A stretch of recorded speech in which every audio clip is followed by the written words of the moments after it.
Yeah. But, I mean, obviously you can hear me on the phone, you just can't hear me coming through the speakers. All right, good evening, everyone. Today is March 18th. I'm going to call this meeting to order of the City Council of Destin. Up first is the invocation by Pastor David Butler, Faith Assembly Christian Church. Okay. Thanks for being here. Would you bow your heads with me, please? Our glorious Heavenly Father, tonight we ask you, Lord, and thank you for being the Lord over our city. In obedience to your word, we make intercession on behalf of those who are in positions of authority in our city and government. We request that we can live peaceful and quiet lives marked by godliness and dignity. We pray that the decisions made by our leaders this evening, as always, will be inspired and directed by you and your divine guidance. May your peace dwell and be recognized in this meeting. In Jesus' name, amen. And then the priestly blessing. May the Lord bless you and keep you. May his face shine upon you and be gracious to you. May the Lord lift up his countenance upon you and give you peace. Amen. Amen. Thank you so much. Councilwoman Aber with the pledge. Please join me, put your hand over your heart. I pledge allegiance to the flag Okay. of the United States of United America States of America, and to the republic to the for which republic it for which it stands, stands, one one nation, nation, under God, indivisible, with indivisible, with liberty and justice for all. Okay. Okay. All right, we got 7:30 on the Test. clock. All right, so the agenda approval. At this time, I'll accept the I'll make motion. that motion to approve. All right. I have a I'll motion put myself and a back on mute second. for now. Seeing no further discussion, calling the vote for the agenda. All right, ayes have it unanimously so moved. Up first is going to be the proclamation for Government Finance Professional Week.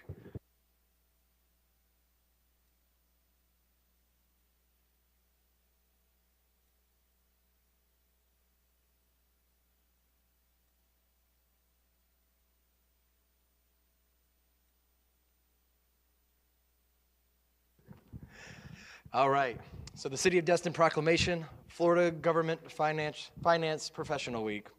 Whereas the Florida Government Finance Office Association, FGFOA, is a professional association founded in 1937 and services more than 3,300 professionals from the state, county, and city governments, school districts, college and universities, special districts, and private firms. And whereas the FGFOA is dedicated to being your professional resources by providing opportunities through education, networking, leadership, and information.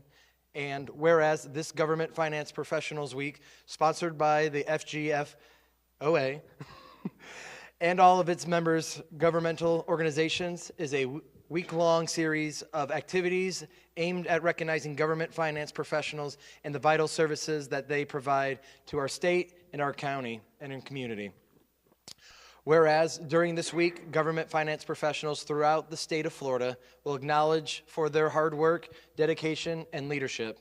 Now, therefore, I, Bobby Wagner, as mayor and on behalf of the City Council, do hereby proclaim March 18th through March 22nd, 2024 as Government Finance Professional Week in the City of Destin, and extended our appreciation to all government finance professionals throughout the state and here in the City of Destin for their hard work, dedication, and leadership. Thank you so much.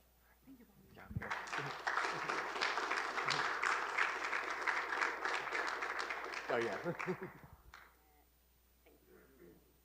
Anything for the, all right, no one for the people in the back. All right.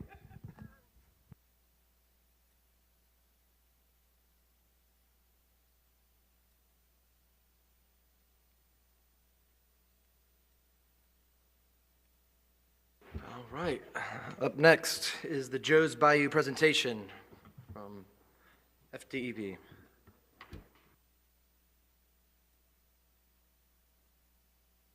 Just push that button. Privilege to go first, or you just want to get me out? I'll plead the fifth.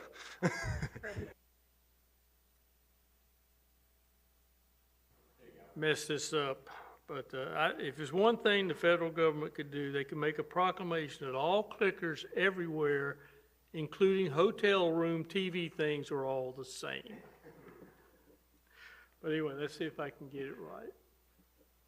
All right, this is the Joe's Bayou. Last time I was here, it was the 30%, which was the major step. That was where you saw the concept of the project, what was included in the project. We got comments from you, the Parks and Rec Committee, and the general public. And we took all those comments along with a survey we made. Okay, a survey we made that we put out there for comments from the general public, and we assembled all that together, plus the stipulation that said exactly what we could and couldn't do as far as what we're building out there. But they're finessing it was what we got out of all the comments. And I'm bringing back today basically the project as it is now. We've sent this to your staff, planning, engineering, Destin Water users. They're not your staff, but they're part of it. And got a lot of detailed comments back on the plans. Those we're working on right now. Once we finish that, the plans will go into the state and federal agencies for permitting. Hopefully it won't take all that long, and next time I see you will be 90%. And the major thing that you'll see at 90 that you haven't seen yet will be the landscape plan. But we have pretty good direction from your staff and yourselves as to what you do or do not want in the landscaping plan, so I don't think there'll be any issues. But that's where I am today, so I'm going to run through this pretty quick. Okay, this is what I'm going to cover. Some of it a little more than less, but I'm going to try to keep this very fast for you. Now, any questions you have, of course, I will answer. I'll try to. We have done everything field investigation-wise has been done. That was all part of 30%.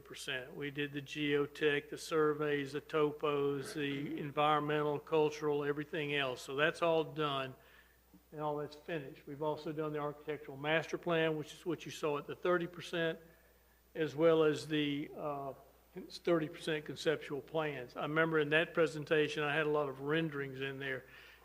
And I didn't bring those pretty pictures back with me again, but I thought they gave you a good idea of what things were, and we got comments from you, and we've moved forward. You can't read that, but we have a compilation spreadsheet that shows all the comments that we received up to this point. It also includes comments that we got from the detailed staff review, which we're addressing right now. All right, this is the plan as it shows now, and I can barely see it myself, but the major items I want to cover that we did take from our previous meetings and discussion. The shoreline along the bay there has been softened to an extent to allow people to actually access the shoreline. If you'll look at the top, you'll see these little embayments. They're very similar to what you see out at Noriega Point. It's the same concept. People can go from the upland areas down into the water. I know there was comments about, some people like that's where they want to take their dogs, etc., themselves. Some people want to access it for fishing from that area.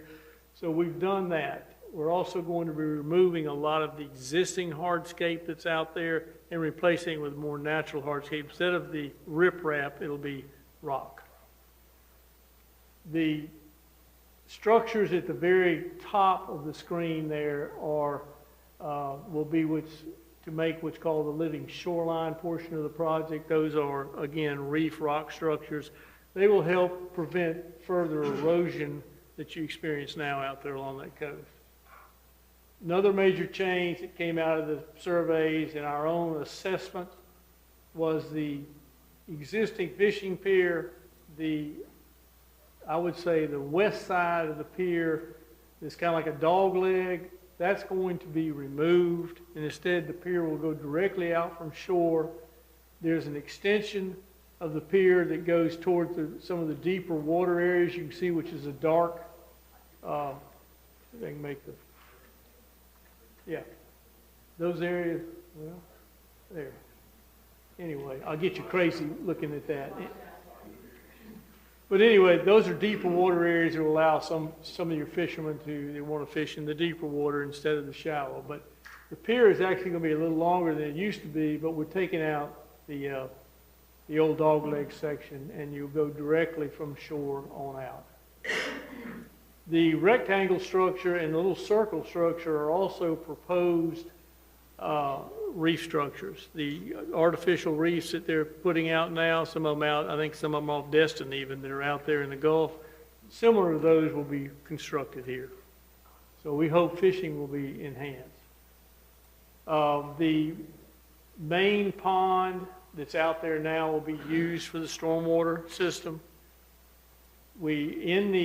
On the walkway that we're constructing across the pond, there was comments about people wanting those bump outs, as we call them, to be covered. We've done that in the design, both for the one that's in the pond and also on the Matty Kelly side, where we're rehabbing that existing walkway. And the existing walkway is not going to change the area in which it covers now, but we're replacing the bad sections of it and so forth. And we're adding 2 bump outs, and they'll both be covered with their pergola style covers, not fixed roof. Let's see what else. The old restroom is being removed. And I think we got that cleared up the first time, but okay. That will open up some of the area there that's the existing swimming beach to a more available portion. To protect that beach, the pier. I didn't do that. Oh, it does its own self. Okay. The pier that comes off of the boat ramp area, as you can see, has an L section that runs to the northwest. That will protect the swimming beach and to keep out boats or jet ski traffic or so forth. I've been out there myself and seen jet skis use that beach area to land and load people and whatever. Also, we're going to request from our sister agency to allow buoys to be put in that opening right there that will not allow power craft to come in there, that it's off limits. The only thing that can be in there now is and also the new addition to the boat ramp area will be the accessible boat ramp, kayak launch. And I'll show that to you guys in just a minute, what the idea behind that type of kayak launch is. You've probably seen them before, but just to refresh your memory. Those are the major things that were brought up, and that's what we've put into the project. So I'll just, if there are any questions right now, I'll be glad to answer them, or I'll show you a few more slides. Yes, sir. Councilman Gao, yeah, you're up first, so. I was just curious. Will you explain the dock one more time? The fishing pier. You said it's going to go out further, but it's still going to dogleg off to the west. Yes. If you see, the old dock is shown on there, the old T section. Okay. From that T section, we're extending quite a few feet over towards those deep holes. And there'll also be another section put on there so that an angler can reach those deeper areas casting out there. So it's going to be longer than what it appears on the... It'll be longer, but not further out, so to speak, except for that small section at the end that goes towards it. We're trying to also keep the old portion, a lot of it is in seagrass areas, and we're trying to make it so that it's somewhat avoided. Nice. And just one more thing. So the little small pond, it looks the small one, that's being eliminated. So that's going to be filled in and then... Yeah, filled in and made use of as green space. And this pond, the we're going to use for stormwater, it's not going to be dry. I mean, it's going to be a wet It'll be pond. A wet pond. It'll be a wet pond. But it can handle the storm. We're only treating the stormwater that's created from the new development activities. Okay, from Joe's Bayou area and not so much from Matty Kelly. But we're not addressing, it's not part of the scope of the project, and we'll make sure this is clear again, the hydraulic issues you have with overall drainage coming through that neighborhood into Matty Kelly Park. I think y'all have already got either if you've hired an engineer to start looking at that, so. All right. Councilman Gao. Thank you. This may be the exact same question Councilman King had, because I just can't see that far. But we had a resident, Lee Laser, at 221 Dolphin Estates. come speak during the public forums, and he mentioned you were eliminating one of those docks, and I believe that's that small fishing dock that's on that west side that you were talking about, the pier. On the west side, he said there are 4, and the new plan, there's 3. And Well, what I'm trying to look at is I see 3. Okay, we talking about the boat landing area?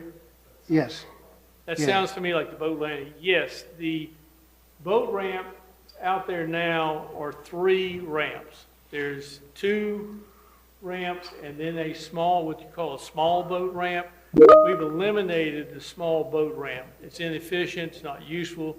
Instead, we have 2 ramps, 2 lanes each. So that's essentially 4 lanes. And the ramp on the southeast side of the boat ramp area, that is now an ADA pier. None of those piers are intended for fishing. Now that has to be controlled by you guys, but that's all strictly for boat use. The fishing pier is in the northwest section of the bayou, of Joe's Bayou Park.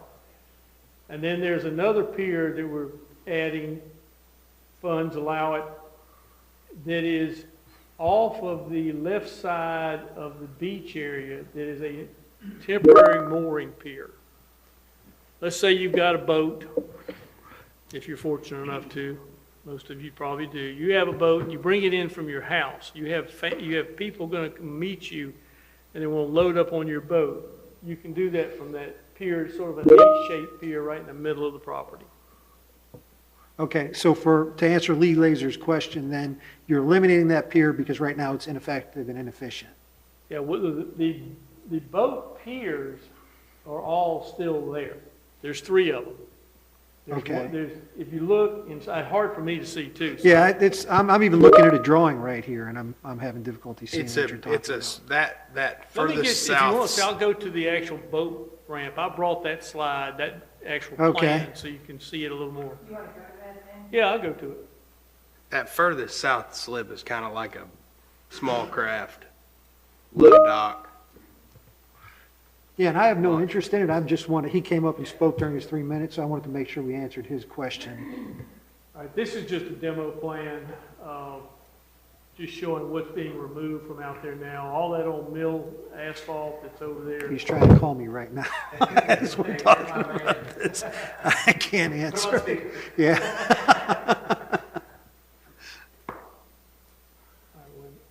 There it is. There's your boat ramp. Okay, so that farthest southern ramp there on that picture is being eliminated.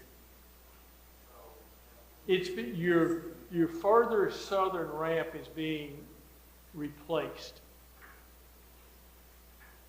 Oh, no, that little one at the far bottom, I'm Yeah, sorry. that Yes, very little one at the- That's not, no, that will not be there anymore. Okay, and the reasoning to answer Lee Laser's concerns is because now it's ineffective and it's not going to serve the purpose based off the new plan?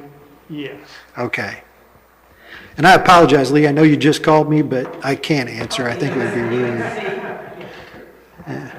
But that ramp now, the existing new ramp at the southern end of the drawing is an accessible pier so that people with physical disabilities will now be able to easily load into a boat. That's one of those ramps that the end of it's floating, goes up and down with the tides, and it has a Okay. ramp that moves with it. Well, thank you very much. I just wanted to answer his question because he took the time to come up here for that 3 minutes, so I wanted to make sure at least he No, got. that's got fine. an I answer. hope I did answer it. Then you're replacing the middle pier, and then the pier at the northernmost part of the boat ramp you're looking at. That one, as you can see the old pier, it's in white. The new pier is overlaid on top of it. It goes further out and also has a temporary mooring area so that boats can wait there if they're waiting on, boats to go in and out of the 2. And Thank they you, are sir. designed for what we project is the, I guess I shouldn't say it, but the largest boats that you can put in. Now, next year, they'll come back with bigger boats on trailers and it'll be, but we've also addressed on these piers that one of the problems you have out there is, and I think it usually happens with the bigger boats and only one person in the boat, they power up on your trailers. When they power up, it scours out the area at the end of the ramp, and then that begins to undermine the ramp and causes what you have out there now is the breakage and so forth. I'll show you the cross-section of what's being done to eliminate that. Yep, going past.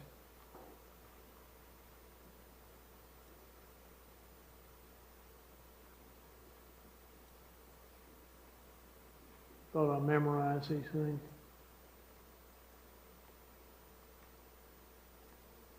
All right. That's, by the way, I'll just talk about this for a second. That's the ADA accessible kayak facility. You can launch from the beach out there the way it's designed. Most able-bodied people that have kayaks probably will launch from the beach. It's just easy.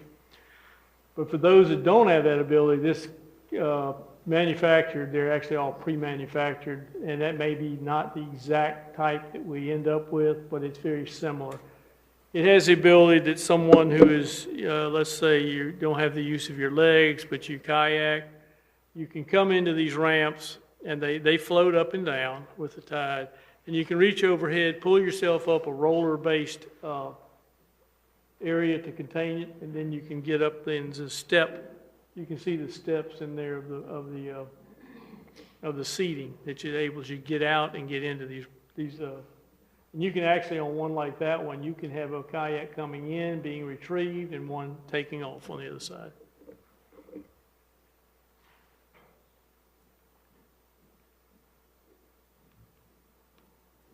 And I thought I had, Pierce, you have it like 11 slides back.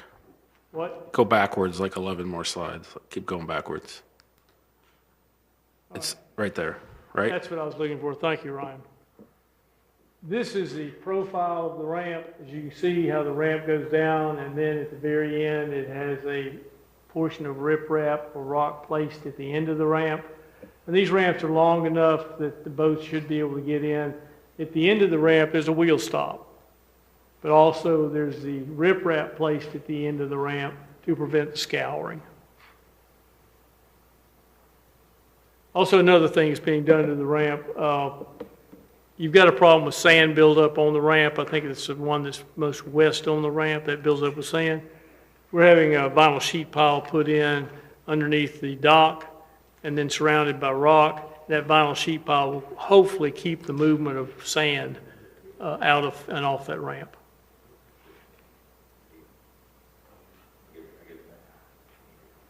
That was my question, Pierce, was how are you going to manage to keep that sand from doing the buildup? Because when we launch our boat, that's you can see it whenever it comes. You lose a percentage of the ramp that way. And the other thing, when you go back to the drawing of the ramps over those piers, over the current ones, if you go back to that one, it's you can see the old pier.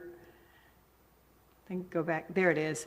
So when you look at this drawing itself, this shows you that the width of both of those ramps are enough for two boats side by side to be launched, like it is for 3 and 4 right now. There's each one of the lanes, so to speak, in the ramps is 17.5 feet wide. Right, and that's what I wanted to make sure it was on record that people understood that they know that there are already one set that are open, so it's 2 ramps within the one. It's basically going to be the same thing, 4 ramps, but it'll be 2 in one and 2 in the other one, without it being a small one and then 2 and then another one that's not really conducive to use. So, brilliant.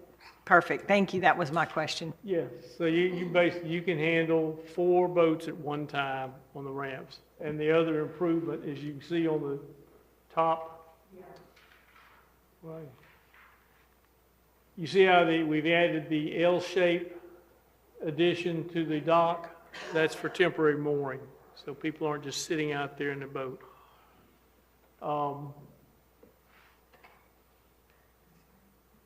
And I'll show you the profile of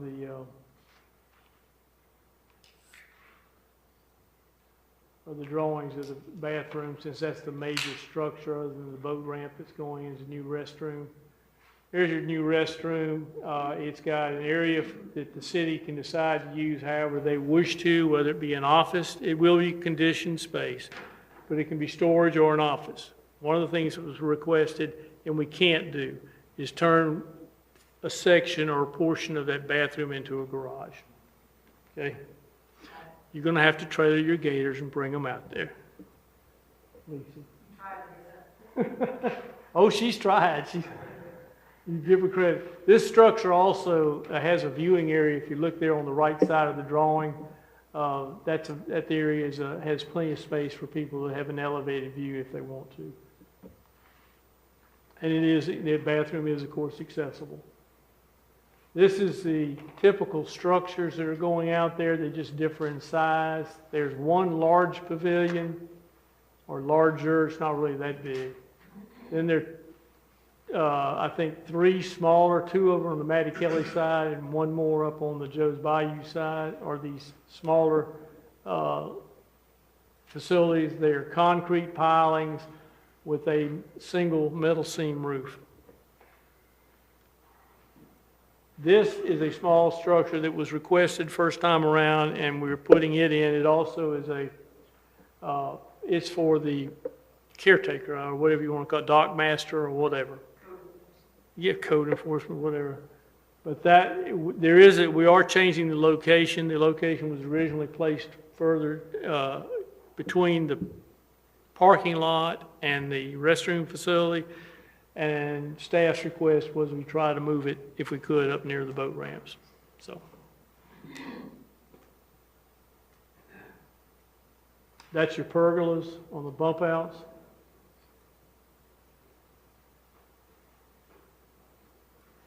That's an elevated view of the restroom facility.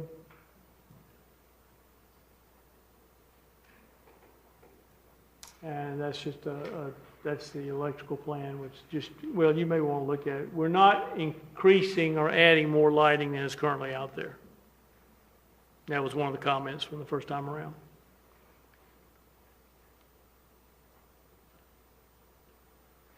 That's it, other than questions. Yeah, I would like to know how soon are you going to come back with 90? We really want to get this done by the end of this year. I mean, I realize doing it during our high peak summer season. I need the Johnny Carson thing with the letter, and open it and tell you. We hope to come back with 90%, and that in a couple of months in the springtime. Now, that doesn't mean we'll have the permits by then. It depends. That's strictly up to the permitting agencies. I think we'll have the DEP permits relatively soon because we work under, guidelines of time. Corps of Engineers doesn't have the time constraints. So, and none of them are really difficult permits to get. It's just the time it takes. All right, Councilman King. Thank you, sir. You mentioned the pergola for the pump out. Does that sound? Did I hear that? No, right? we don't have. The pump out is not.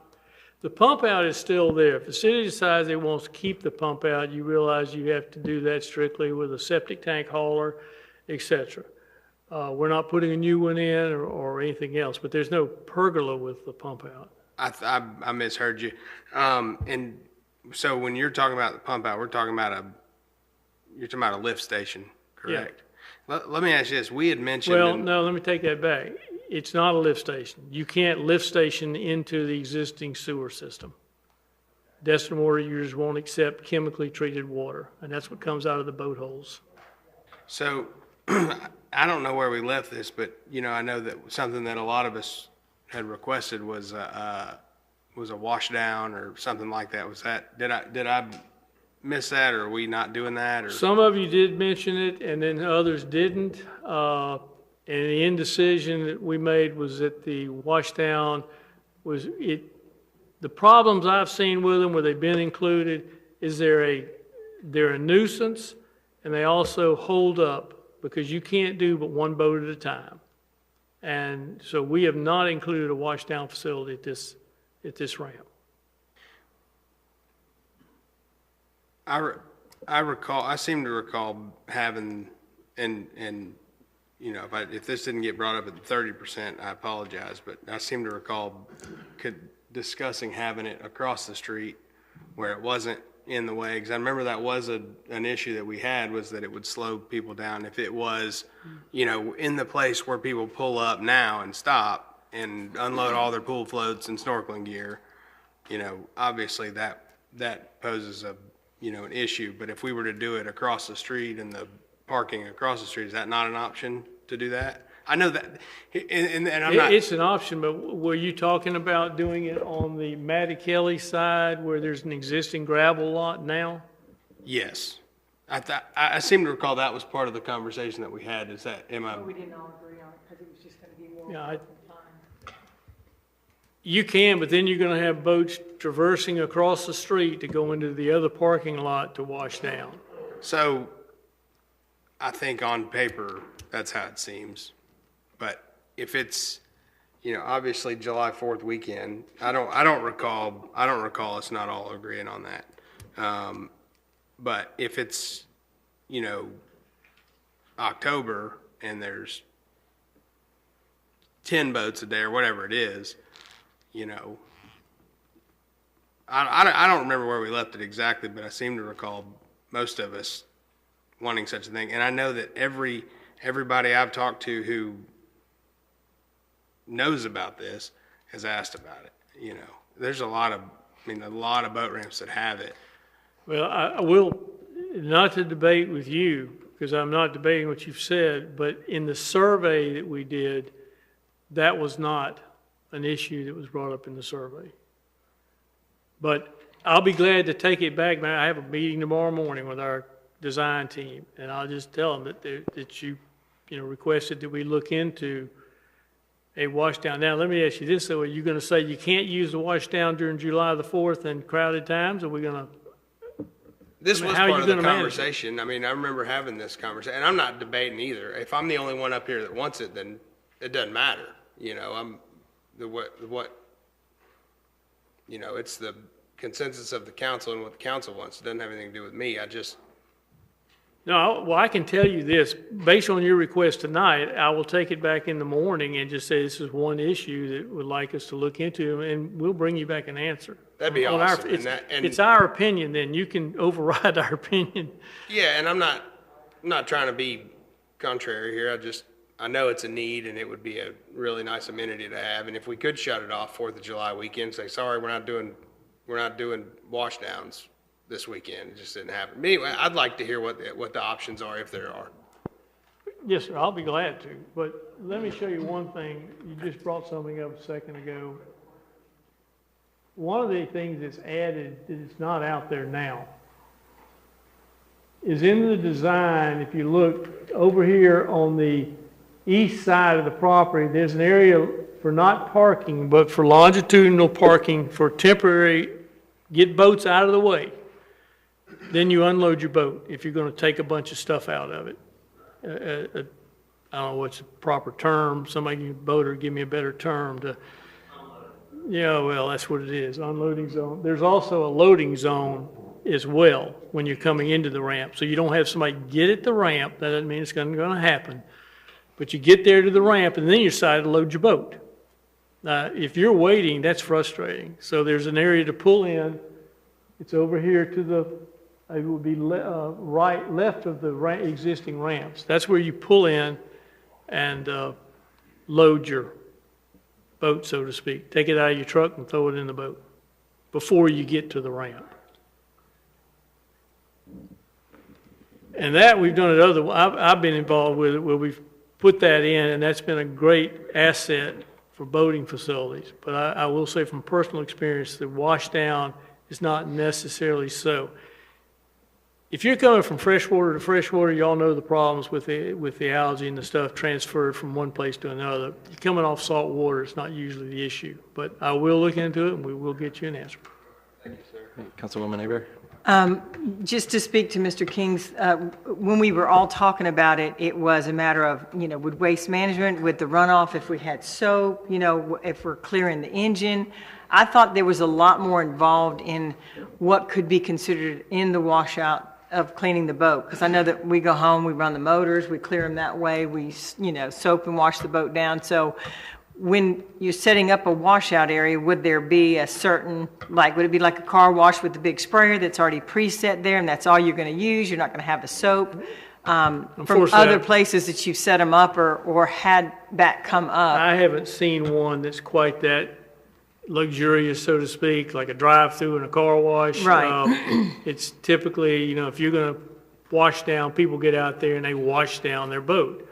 They got the scrub brush and all that, and it's time consuming. It takes up. Also, if they're running fresh water through their engines, I haven't had a boat in many years, but when I was younger and had friends that had them, that was something we did at home. Well, and I think that was where we were at that discussion. We all thought it would be a great idea, but then there was the whole, okay, how many people can really do a wash down when you've got 4 or 5 boats waiting to pull out? And as they pull out, are they waiting their turn? And then it becomes a cluster because there's 3 or 4 people waiting, even on a 10-boat pick out, weekend during the summer. So The other problem with them nowadays is, well, when I had a boat and so forth, boats averaged about 18 feet. It's rare to see the 18-footer go in there anymore. Now these boats are coming in up to 35 feet on a trailer. Now you think about washing that down. That's just the things to think about. I mean, that's what we found, is they're a holdup, they're a snaggle place in the boat ramp operation, but I will get an answer back to you. just look into it while you're at that, that meeting tomorrow and let us know, what it is feasible in that area that you pre-set up. Yeah, we could do that. We could set out some hoses and maybe have a couple 30-foot, boats be washed down or roll them through quick, but I don't want to take it like 6 more months because we didn't get it in there. No, we're not, because we're working on, like I said, your staff did a very good job of reviewing the complete set of 60% drawings and gave us back very good comments to consider, and it's our responsibility now to come back and respond to that and then move forward with the rest of the design, because I don't want to be sitting here a year from now waiting. I would like to have this thing bid sometime in the near future, because it's a 12-month job, and some of the difficult things that you're going to have to face it is when the calls come in is you've shut their ramp down. We cannot, it's not right now feasible. It costs more.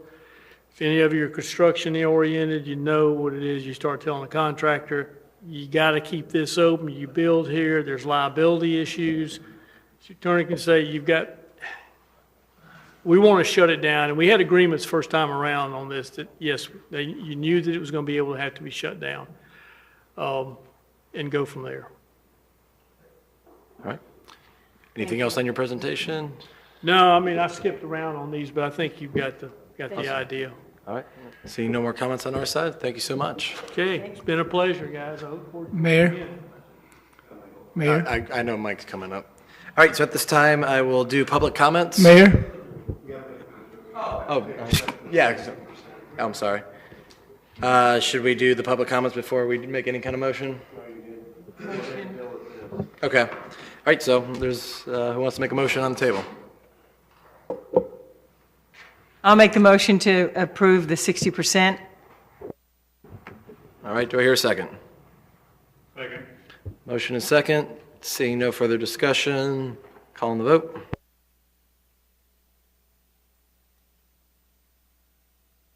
All right, ayes have it. All right, moving along to public comments. At this time, we'll start right. Yep.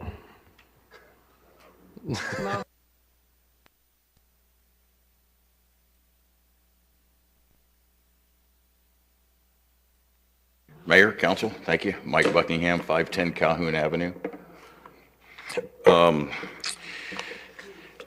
As most of you all know, that I took on a job to help the city out with a heritage park to get this project done, and it was kind of a little tough job, but we got it done. But we had a contractor that is not paying one of the subcontractors, and I've asked multiple times to try to find out how we can pay a subcontractor to work for us that lives in the city of Destin, runs his business out of here, works for y'all, works for me, works for a lot of people, a good guy, and he just can't get paid. He's on the way to meet me, but he's stuck in traffic. He made the comment, I asked him why the contractor won't pay him. He says, we're not paying you, go to the city, they can pay you. That's the answer he gets. So now every time he calls, they won't return his phone call. And he's owed $6,000, and the man deserves his money. Without him, we would have played heck with that job. He's the one that came in and fixed the staircase, which is the biggest project we had, the biggest problem we had on that entire, well, one of the biggest problems we had on that project. But he saved us on that, and he did a damn good job, and he did it for a very fair price. We just got to pay him. So my question to council is, can y'all help me out, direct a way to get this man paid, please? Can we? Yeah. I'm not seeing anything. Oh. All right, then jump in. Yeah, Okay. I got his timer. Yeah, I would ask staff, get a copy of a couple of things. Number one, the contract the subcontractor has with the contractor. Number two, the contractor's statement, I'm sure we collected at the end of, as part of our wrap-up, that says, I agree that I've paid all subcontractors, certify that, and then reach out to the contractor and say, you know, either live up to the documents you said, or you're going to force our hand to do something we really don't want to do. And the subcontractor will have to do something he probably doesn't want to do. So that's my motion. I'll second that. I was going to make the same motion, so we're on the same sheet. I'll second that. Troy, you got anything? Has anybody contacted DBPR? Because there are procedures in accordance with Florida Department of Public Business Regulation when somebody isn't being paid by a legal contractor that they can file against that contractor. Has that been initiated? It was my understanding he had passed the time of being able to put a lien, to start the lien process, to enter into the process of what you're talking about. Well, no, lien and this is completely different. So there's, as far as I know, it's a 5-year statute of limitations on being able to file the complaint with DBPR and gain the money through DBPR. So as a contractor, we pay in to an association fee basically, or a fee for these types of things, so that when somebody is treated unfairly, whether it's a citizen or a subcontractor, that the construction board can issue that payment and go after that original contractor. So the sub can get paid, and the construction board will go after the licensed contractor that hired them through an inquiry. But that's why I'm wondering, has anybody filed that with DBPR? Myself personally, I'd love to see that happen. No, I mean, I'm just saying myself, I would love to see him go after the contractor. But in this particular case, I think the man's owed $6,000, if I'm not mistaken. And he didn't make a whole bunch of money on the job. And in his mind, I told him, which I was told by staff and the previous city manager, that in order to close the contract with the contractor, he had to sign an affidavit stating that he did pay all subs, and he hasn't. So with that said, it ought to be enough right there for, like you just did, ask staff to pull it up and find out why the man hadn't been paid, because I think they're going to find out that it's real simple. Yes, the man did say he paid everybody. He didn't. And bottom line, he still owes the contractor. And I thank y'all. Yeah, and my question was more, if this contractor is doing it to him, he's probably doing it to other people. So that's why I would like to see something go through DBPR to prevent any future. It's not necessarily that staff isn't going to figure out a way to resolve this. It's more of, how do we prevent this from happening in the future? If there's anything I can do to get on your team and help you do that, I'm on it, because it gets very old. The small guy's the one that gets hurt. Thank you, sir. All right, thank you so much. All right, we got a motion on the table. Any further discussion? Yeah, no, that's not any further discussions. Okay. There you go. No, he's got the time. I'm flying blind over here. I'm going FR.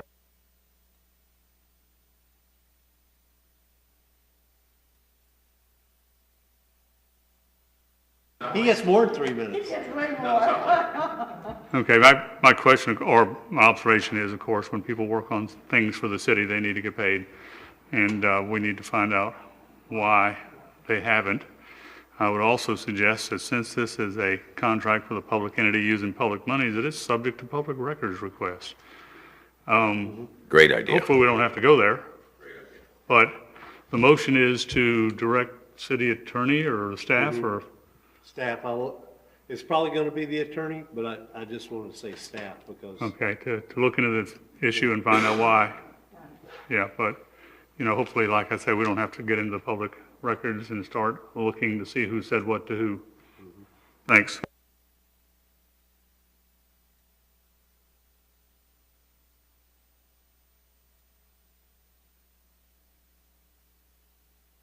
Thank you all. Appreciate it. Have a great evening.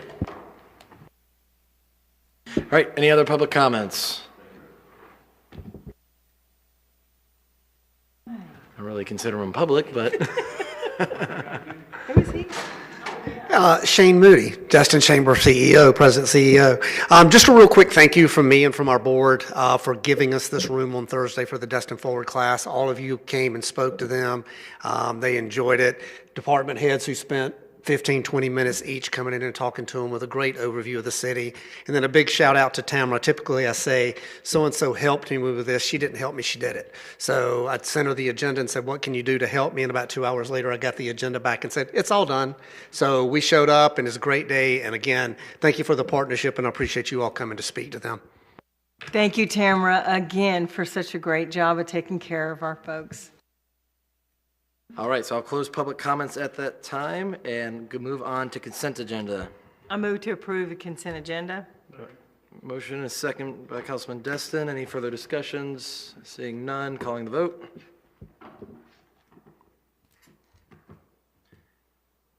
Mr. Destin. Just with the confirm. There you go. Ayes have it. All right. Mr. Zanguze. Thank you, Mayor, and good evening, council members. The first item we have for you is we're seeking city council approval for use of the, without charge of the Marla parking lot for the annual Blessing of the Fleet event. Motion to waive the parking fees at the Marlar parking lot for the 2024 Blessings of the Fleet effective at 2 p.m. on May 9th, 2024. Second. Motion is second. Any further discussions? All right, seeing none, calling the vote.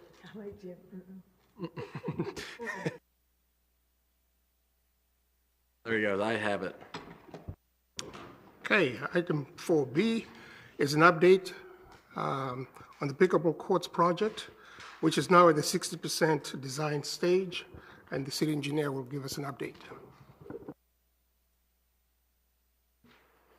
Good evening, Council and Mayor. All right, so we were not here too long ago with 30s, and now we're back with 60s. So let me show you what's happened since.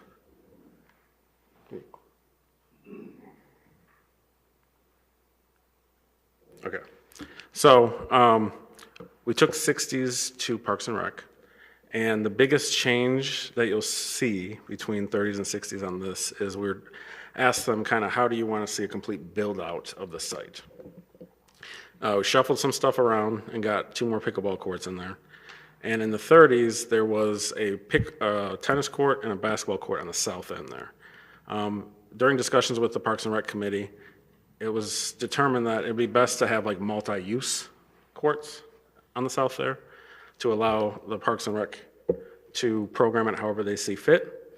So we put in the biggest footprint between tennis, basketball, and pickleball. So right now it's showing 2 tennis courts, but I would recommend for 90s that it's just multi-use courts, and then depending on what Parks and Rec need, they can get basketball courts in there or tennis or whatever. So that was changed. The other thing that came up was there was concern in the Parks and Rec Committee, so here's the phase 1 with the 4 courts in the bathroom, that once they're open with a pickleball being used, the dog park, and the City Hall Annex, that there might not be enough parking. So it was asked as part of phase 1, if you notice on the build out, we're redoing the parking lot and extending the parking lot down to the Public Works building. And phase 1 put that in as temporary gravel parking lot, and that can act as an overflow if needed. So we're showing that in phase 1, but as we all know, the budget is tight, so that would probably be one of the first things cut to try to get back within budget. Those were the 2 things that were revised after taking it to the Parks and Rec Committee, so we're asking for direction from council tonight to see if you're fine with where we're heading, and then to release Mr. Jenkins to move forward to 90s and permitting. And he's, Mr. Jenkins, here to answer any questions you might have. Jump on in. First up, Councilman Destin. How many spaces do you get in the overflow estimate? Parking spaces? I don't have that off the top of my head. There's about 23, I think, if I remember right. 23? Okay. Thanks. All right, Councilman Bagby.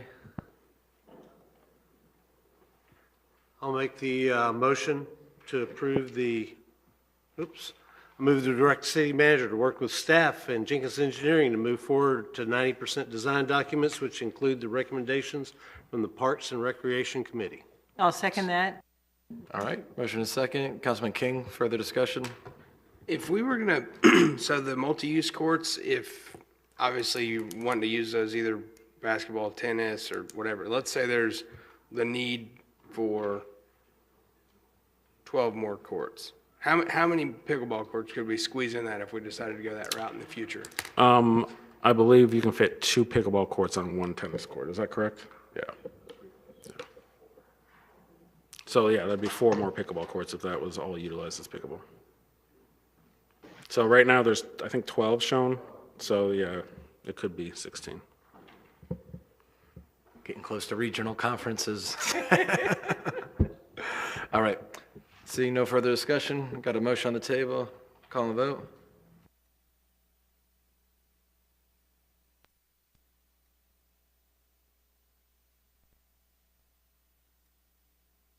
All right, ayes have it. You are released. Thank you. Item 4C is the report on the FY23 annual audit and financial statements. The finance director will give you a report on that.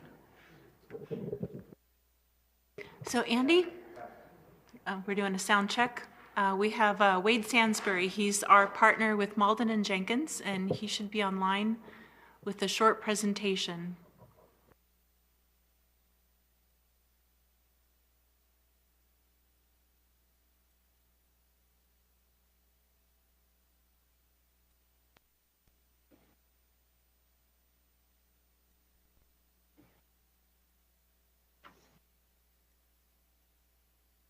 Okay.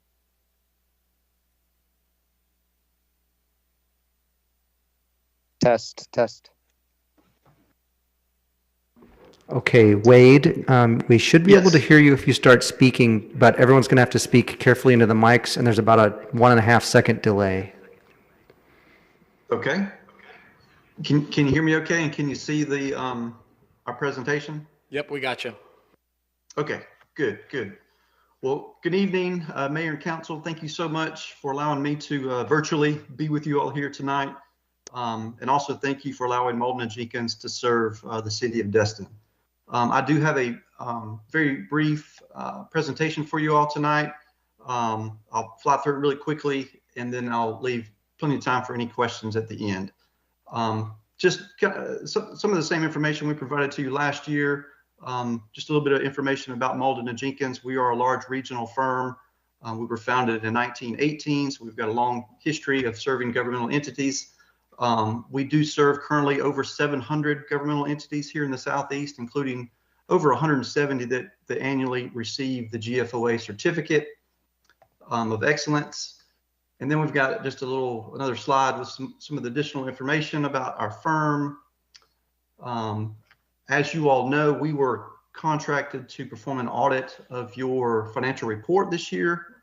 It's called an ACFR, the Annual Comprehensive Financial Report. This slide just kind of gives you a general breakdown of what is included in that report. We, of course, our responsibility is to perform an audit and then to express an opinion on that audit. The statements themselves are the responsibility and the representation of management in the city. We did express an unmodified opinion, which is a clean opinion and the type of opinion that you wish to receive each and every year. And in our opinion, the financial statements present fairly in all material respects the financial position of the city as of and for the year ended September 30th of 2023. There was quite a lot of activity, as you all, I'm sure, are very aware. There were a lot of projects and some significant transactions that took place. Happy to report that we had no findings this year, no material weaknesses, no significant deficiencies. That's all very, very good. Crystal and her staff do a really good job of taking care of your books and records on a day-to-day basis. And they certainly do a really good job as well in helping us get the job done at the end of the year, the actual audit process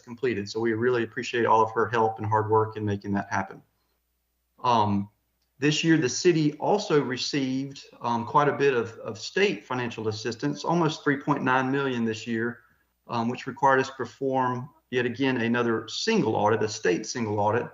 And that single audit covered about $3.5 million of those expenditures, mostly on your TRIP grant, the Transportation Enhancement Program.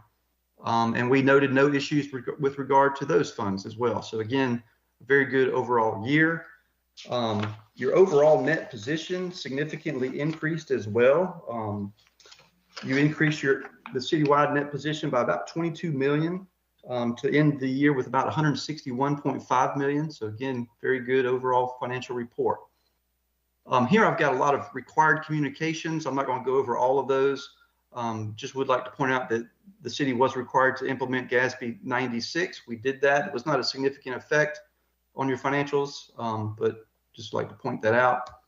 Some additional required communications, and all of these are also listed in our AD&A, or Auditor's Discussion and Analysis, not to be mistaken from the Management's Discussion and Analysis, which is the first part of the financial statements. If you don't look at anything else within the statements, I always recommend that you do read the MD&A.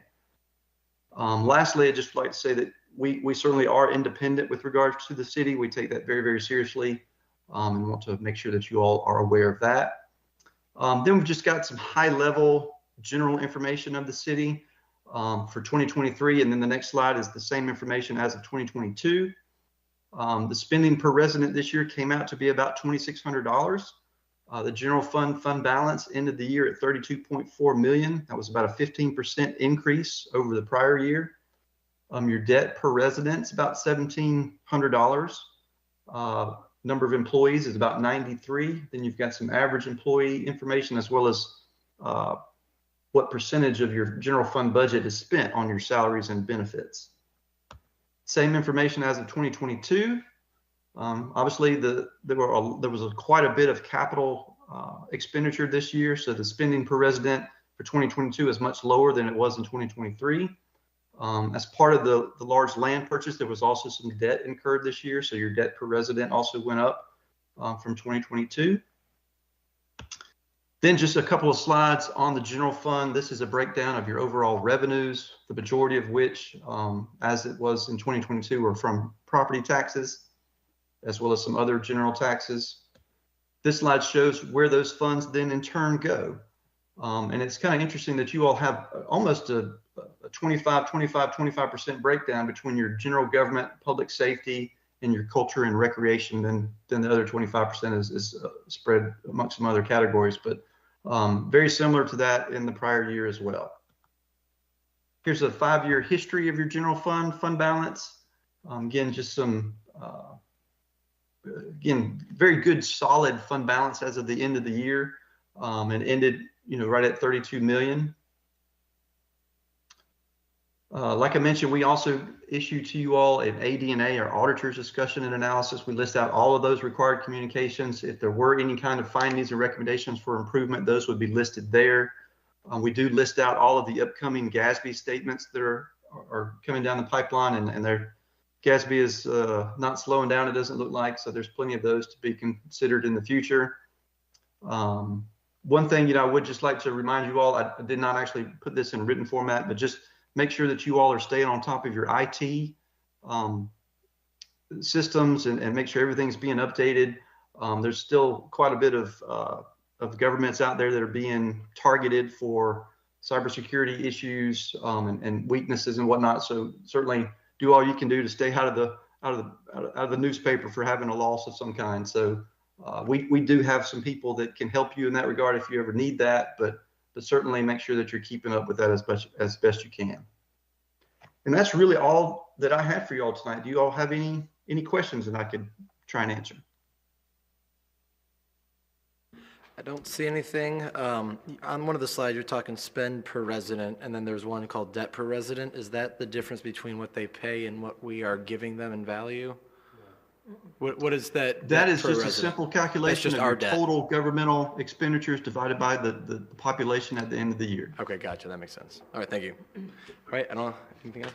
I was just going to say thank you for the report, and thank you for just reminding us how awesome Crystal is and what a great job she does keeping us out of trouble. All right, Councilman Bagby.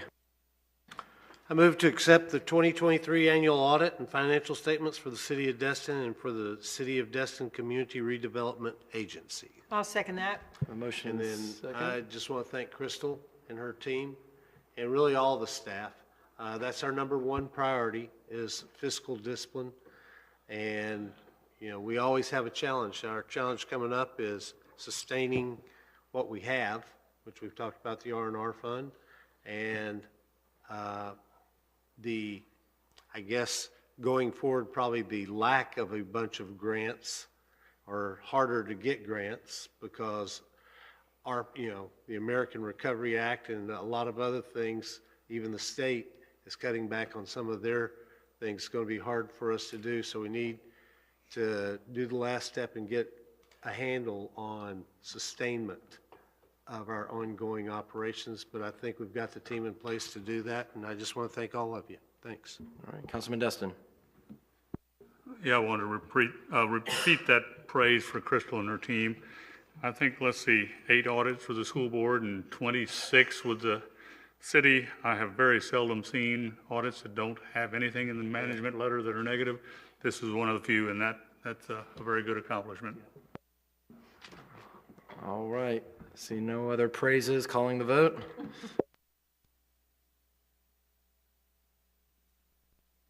All right, ayes have it, so moved. Okay, item 4D is the proposed FY25 budget calendar for your review and approval. Finance Director will give us highlights of what to look forward to. It's good evening, Mayor and council members. So here we have our the calendar to help us adopt the 2025 budget, which will go into effect in October.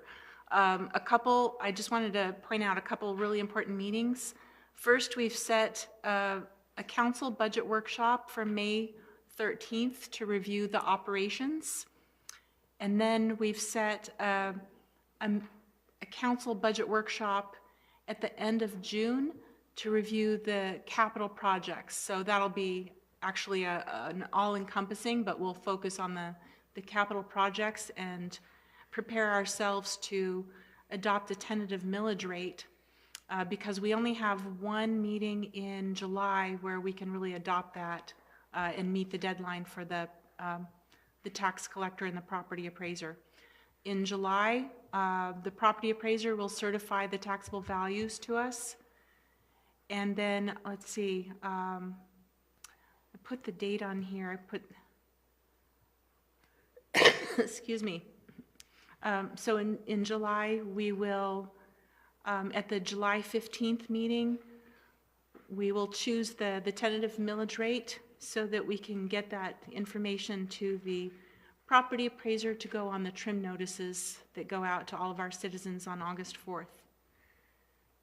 I also scheduled 2 optional budget workshops in case we'd like to come together to further refine the operating and or capital projects. We just won't have the ability to increase our millage rate at that point. So we'll be dependent upon adjusting fees or just swapping out one project for another after that point. So, and then finally, and most importantly, we've set September 5th for our first public hearing. And as we adopt this calendar this evening, that's the motion that needs to be made, is to set that first public hearing for September 5th. Just a reminder, September 2nd is Labor Day, and September 3rd, that Tuesday, is when Okaloosa County is having their budget public hearing. We can't have it on the same day as them. Wednesdays, the city tends to have other meetings going on in this venue. So we've set this for that Thursday of that week, which is September 5th. And with that, I'm open to any comments or questions. All right, Councilman Bagby. Yeah, I'll make the motion. I move to approve the FY 2025 budget calendar and set budget and millage adoption public hearing number 1 for September 5th, 2024 at 6 p.m. in the regular council chambers at 4100 Indian Bayou Trail. And then once I get a second, I do have a comment. I'll second that. Yeah, my comment is, and I discussed with Crystal and the staff this afternoon, I would like for y'all, probably at the next meeting, not the special meeting, but the next regular meeting, if you would come back with your ideas on the catch-up on the R&R fund, because we know how much, as we discussed at the strategic planning session, we know what the dollar amount is, pretty much. What we're unsure about is the 5 year, do you want to do it over 5 years? Do you want to do it over 7 years? But what's our plan?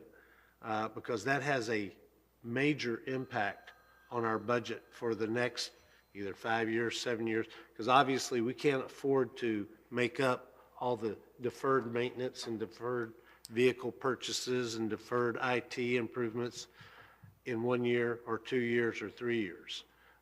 So it's just how long do we want to spread this pain out over? But it's somewhere between 5 and 7 years probably, or 4 and 7.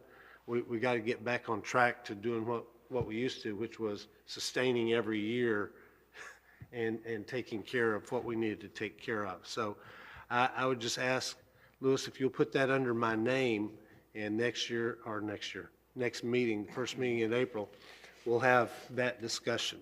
Other than that, I think we've got a great plan. The calendar's good. It's fairly standard, and we've got our strategic plan. I think the staff understands, so, it's time to go through it again. All right. Any other discussions? Seeing none, I'll call the vote. All right, ayes have it. All right, informational. Item 4E is the operations financial report. This is only information unless you have questions on that, and our finance director will be able to answer that. Yeah, the short synopsis is the operational financial report that's in here is through the end of January, and we're on time and on target.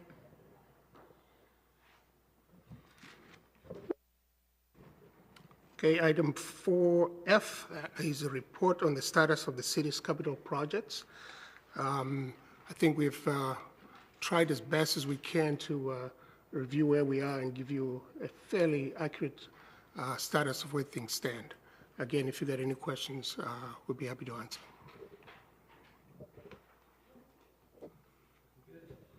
All right. Item 4G is the TDC monthly report. I think Crystal has got a little update on that to share. Sure. So this TDC monthly report, these are the collections that were collected through the end of February. And the TDC will say that this is flat. Remember, this is for the time period October through February, which is not exactly the peak. But year over year, we're 3% above where we were from the prior year. All right, Councilwoman Aber. So we're not flat? Is that what we want to specify, that we've done an increase? So, some people would call 3% flat because that's equivalent to the average inflation we've had for the last 100 years. Some people might consider that an increase. Thank you for the clarification. It's nice to see that we're moving up, getting a little bit out of the flat line. Thank you. Under announcements, we have a series of announcements for you. The first one is a reminder that we have a special meeting of the City Council on March 25th to discuss the bids received for the undergrounding project, and that meeting will be here at 6:00 p.m. And the rest of the announcements will be provided by the Public Information Director. Yeah. Good evening, Mayor and Council. The library will host an Easter treat trail for preschoolers on March 27th from 10 to 11 a.m. And then Destin's citywide annual Easter egg hunt will be on Saturday, March 30th at the Morgan Sports Center beginning at 9 a.m. And that Easter egg hunt is for youth ages 12 and under with a special egg hunting zone for crawlers and toddlers. Tomorrow is, of course, the presidential preference primary election, and there will be voting from 7 a.m. to 7 p.m. at Destin United Methodist Church, and that's for precincts 35 and 44. Also at Destin Community Center for precinct 20, and then the City Hall boardroom, which is for precincts 49 and 50. And residents can check their voting registration card to determine where to vote. Alex Fogg provided us with stickers for seagrass awareness, so code compliance officers are busy out there distributing those to livery pontoon vessels. And if anyone else would like them, we've got a stack here. I'm happy to leave them around town. The Destin Community Center will be hosting a community yard sale on Saturday, April 6th from 8 a.m. to noon. To reserve a spot and learn more details and fees for hosting a table, you can call the community center.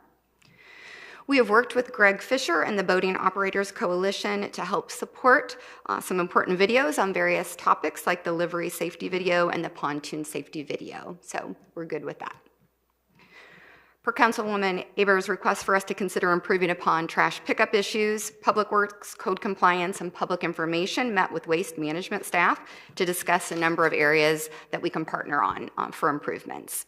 So we're going to be making those service day stickers available for residents at City Hall, City Annex, and the Community Center.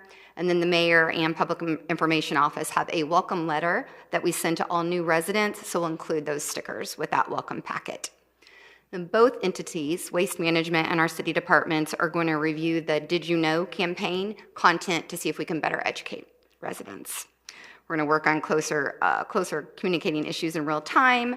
Waste Management is going to work on updating and improving curbside tagging, and we're all going to work on cleaning up some of those delinquent accounts that are in violation of the city ordinance, and we're working on that multi-pronged approach, and we'll hopefully see some results within the next few months. We sent you an email earlier today, but I'm not sure if you may or may not have had time to see it. The IT office has now converted most city cell phones to use the new mobile device management solution, and Andy is hoping to collect some phones this evening if possible so that we can get everybody up to date. If you're unable to provide the phone tonight, it's not a problem. He and his staff can work with you one-on-one to do that at a different time. There will be a public workshop on April 10th at 5:30 p.m. here at the Annex for the visioning workshop for the Destin City Center and city-owned properties in the Town Center CRA and Harbor CRA districts. 2 or more members of the City Council or other city boards and committees may be in attendance at that workshop. And then we do want to say a big thanks to Sheriff Eric Aden for allowing us, as part of our city's 40th birthday, to participate in the Hall of Fame, the Captain's Hall of Fame. That was a very beautiful event. I know several of you attended, and it was really, really moving. Also, as part of the 40th birthday, I'm incredibly happy to report our drone show update, and you can save the date of August 10th. So we will have our city's first drone show then. And that is it. Thanks so much. All right, seeing no public comment, or no public comments, public hearings, we will just work our way down the aisle. Councilman Guile. Yes, sir. I have a couple things that I'd like to do, but I'll try to make it as quick as possible. One thing we did talk about during the visioning session was implementing registration fees for condominiums so that we can incorporate those or receive some of those costs for the taxpayers.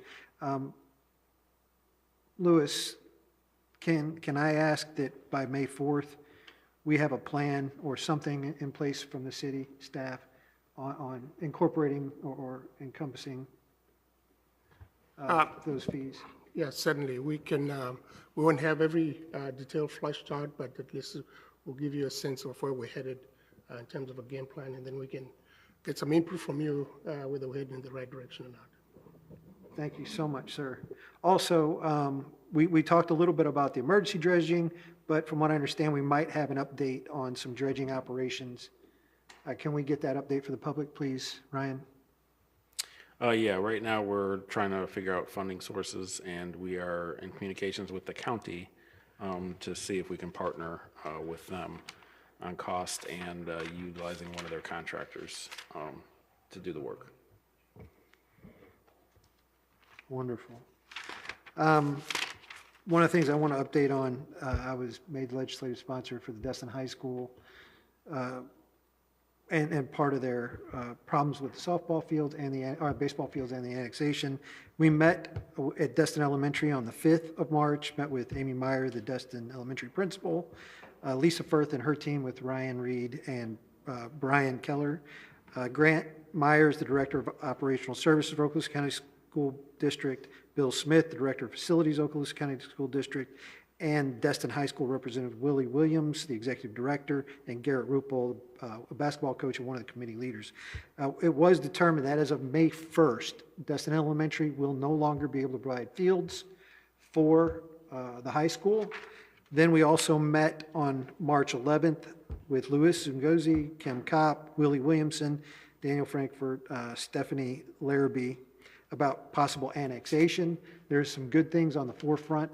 It's a little premature to talk about, but I at least wanted this council to understand that we are being very proactive in the assignment that you gave us. There's a lot of management change over at the high school. So they did not have the interlocal agreement, and they wanted to review that interlocal agreement. We forwarded them that interlocal agreement based off the baseball fields. They're reviewing that. They're going to come back to us with at least some of their understandings of what they can and cannot accomplish. And at that point, I'll bring everything to this council and let you guys be fully aware of what's happening. Also on March 8th, I met with Captain Fulcrum, which I really appreciate your time, Captain. I learned quite a bit. We did learn that there are 35 vehicle accidents with bike crashes at intersections.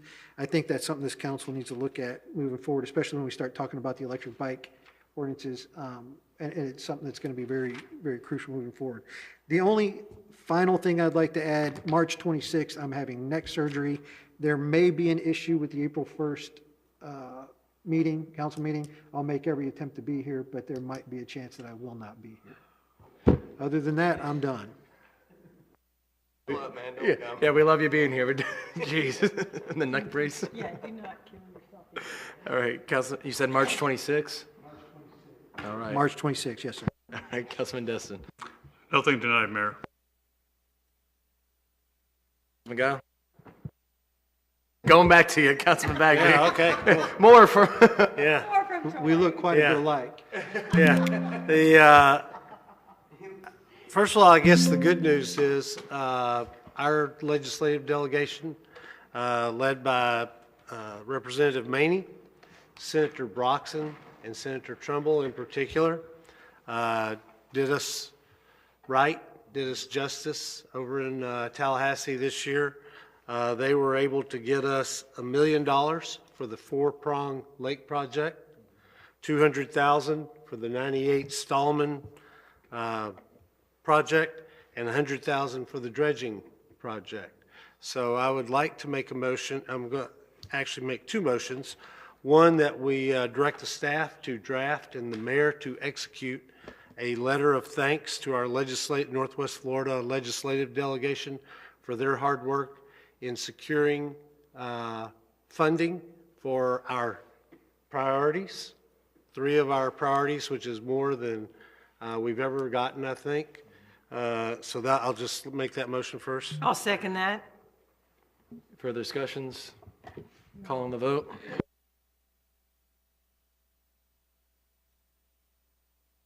All right, ayes have it. And then my second motion is, we all understand, but people in the city won't understand if they read that headline, that that's not the end of this fight. There's actually 2 more steps. The next step is to get the governor to agree and sign those pieces of legislation, and that could be anywhere from 2 weeks to 3 months, because they kind of chain feed him so that they don't overwhelm him, so that his staff, because I think once he gets it, he has 7 days to actually execute it or veto it or line item veto it.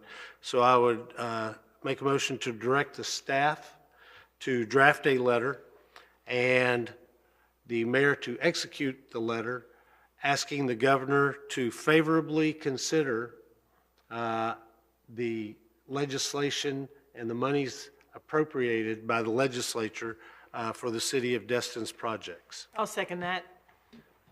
Seeing no further discussion, calling the vote.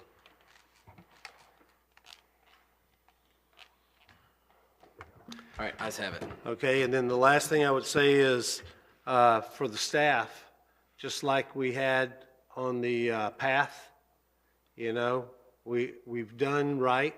Y'all did a great job.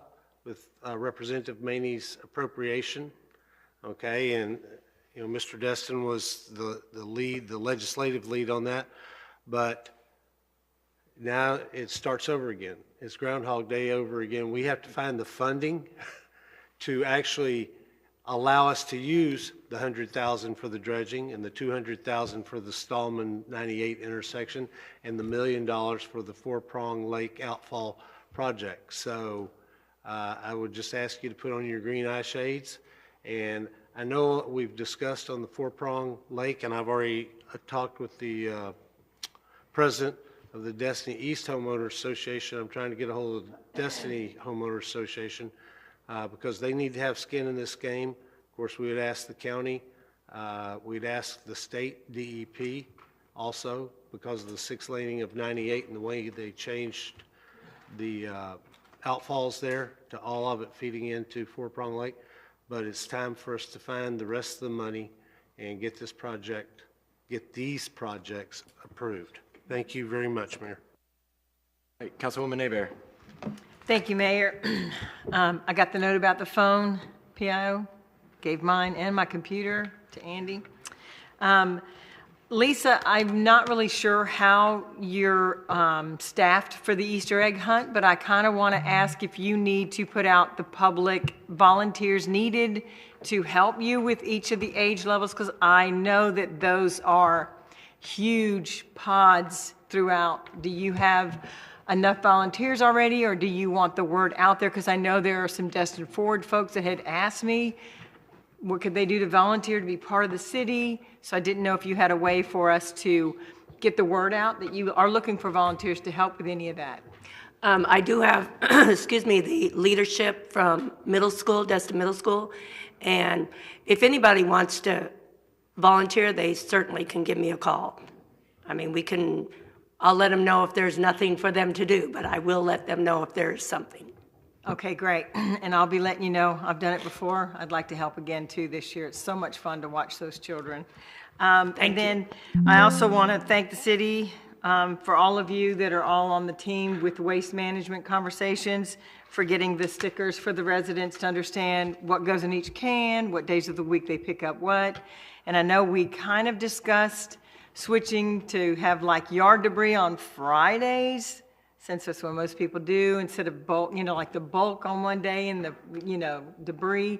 I don't know if that could be something that we either discuss as a council, but I think because people do yard work all weekend, having Monday being the yard debris pickup, because every Monday I see piles of stuff that people have done in yard work sitting on the street. So I didn't know if that was feasible, or we would find out from Waste Management, are our trucks on the same routing with another city that it's not feasible to make yard waste on Monday and whatever big debris on Fridays.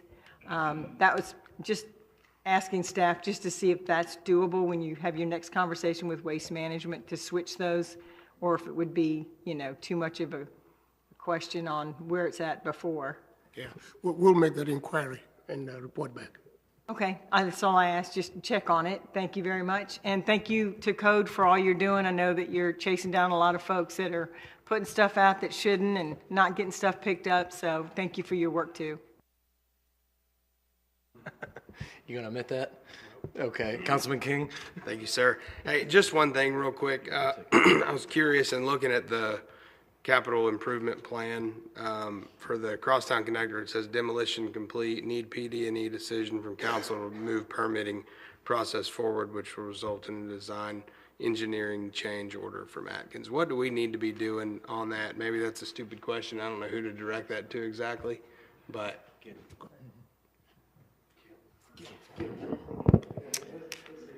Yeah, we need direction from council, which we brought to council October, September, somewhere in that time frame, and it was tabled. We need direction on the options. We talked about the options, do a PD&E study again, have to do at least the EIR over again, because the Water Management District will not allow us to submit for permit through them until we get the EIR updated. So we're working to get that back to you, but there is going to be a change order coming as part of that package, and we're trying to work with Baskerville because we wanted to combine the PD&E study that they're doing with us with the boardwalk under the bridge that they already had, combine their two contracts, try to recognize any cost savings with those, but also this new combined contracts has more scope of work, so it's going to come in higher overall, because now there's a seawall design along the whole frontage of One Harbor, the boardwalk extension along the whole frontage of One Harbor. So in the background, we're working with Baskerville, trying to get that contract right, and then bring everything back and discuss everything at once. You said we tabled that in October, is that right? Somewhere in that time frame, yeah. Is that, I'm not trying to be a jerk, but is it normal that it would take 5 months to have this brought back to us? It's been a slow go. We're going back and forth with Baskerville, trying to get the contract right, and then also trying to figure out. What did I say, Baskerville? Oh, Atkins, sorry. Trying to get the contract right, and then trying to figure out the best way to present the options again. Do you have any idea when that's going to come back to us? I was hoping for April. Would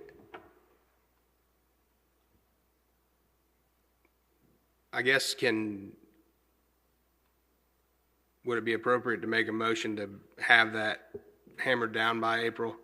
Is that something that you think you can get done? I mean, is that realistic?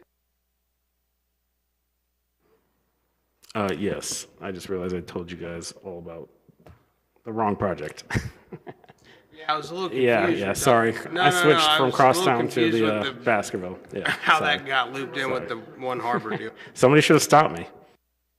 Well, no, I didn't. I felt like maybe you knew something I didn't know. So I just keeping mentally it quiet. skipped from one project to the other. Sorry.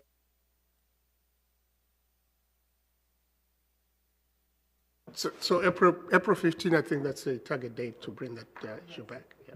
Do we need a motion for that? That's what they're working on, but if you want to emphasize that, that's up to you. If you can commit to having it to us by April 15th, then there's no sense in making a motion for it. So.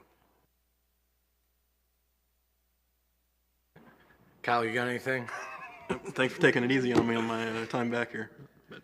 Yeah, absolutely. I'm trying to pull mine up. Okay. Yeah, because we got a TPO meeting on the 16th, and that will be to verify that the Crosstown gets back on the long-range mobility plan, which will ideally open us up for some funding gap. So that was just why I wanted to make sure that was before that meeting, because we can back out until that goes through, and then we're just like an appropriation. We'll get on the hook and make a lot of people look bad if we can't follow through. So, all right, that's perfect. And I don't have anything tonight, but that was just to add to your discussion on Crosstown. All right, any public comments? Where is everyone? They're all online. We sent out a Facebook post talking about. There's a lot of people online. I'm going to go with that. All right, 25 online. All right, all 25 of you online, thank you so much for being here with us. All right, with that, have a wonderful night and meeting adjourned.